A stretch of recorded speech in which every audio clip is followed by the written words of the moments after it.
You ever wonder what separates a truly successful company-wide initiative from one that just fizzles out?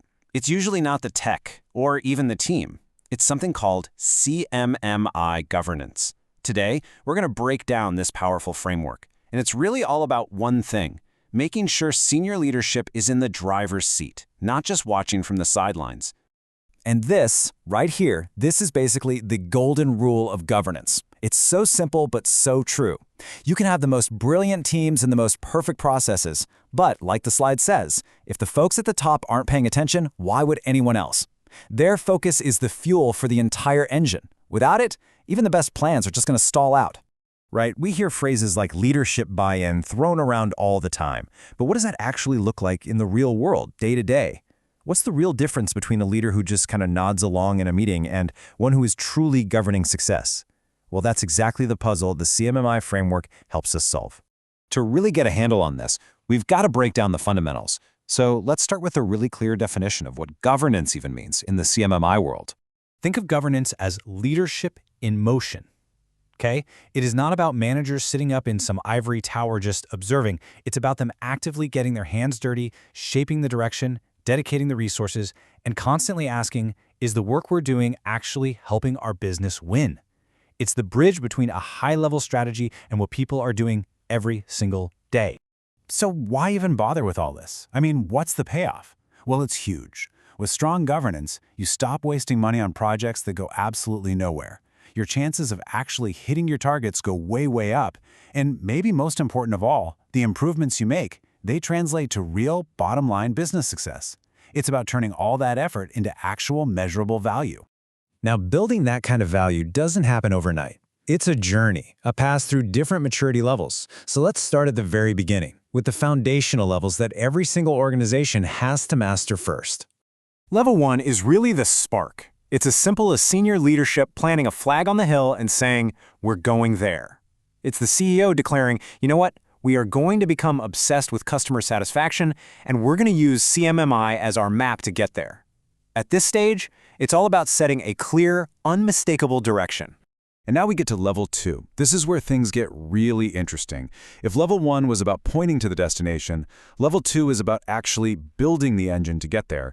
And it's all built on 4 crucial pillars. So let's walk through them one by one. So the first pillar is all about directives. This is where you turn talk into text. That idea to improve quality now becomes an official, signed quality policy. It's leadership putting their words down on paper, making it crystal clear to everyone. Hey, this isn't just a suggestion anymore. This is how we operate now. The second pillar is resources. And let's be honest, a policy without resources is just wishful thinking, right? This is where leadership backs up their words with actual commitment, signing off on the budget for new tools, hiring the right people, and funding the training. And you know what the most valuable resource is? Their own time and attention. That's a huge one. Pillar number 3 is oversight. So how does leadership even know if the new policies are working?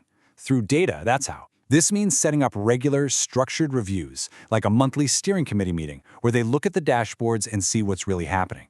It's all about making decisions based on facts, not just guesswork. And finally, the fourth pillar, accountability. This is the one that makes the entire structure stand up. If a policy gets ignored, what happens? If there's no answer to that question, the policy is basically meaningless. This can be as simple as a senior manager pulling someone aside and asking, hey, why didn't we follow the process here? That one simple question reinforces that the rules really do matter. Okay, so once that solid foundation is in place, you've got your directives, resources, oversight, and accountability, the organization is ready to scale up. At level 3, the focus shifts from just looking at individual projects to aligning the entire enterprise. And this is a major shift in perspective. Think of it like this. At level 2, governance is like looking through a microscope, focusing on one project at a time. At level 3, you switch to a telescope. The goal now is to make sure the whole organization is standardized and moving in perfect sync. So how does that actually happen? Well, it boils down to 2 key things.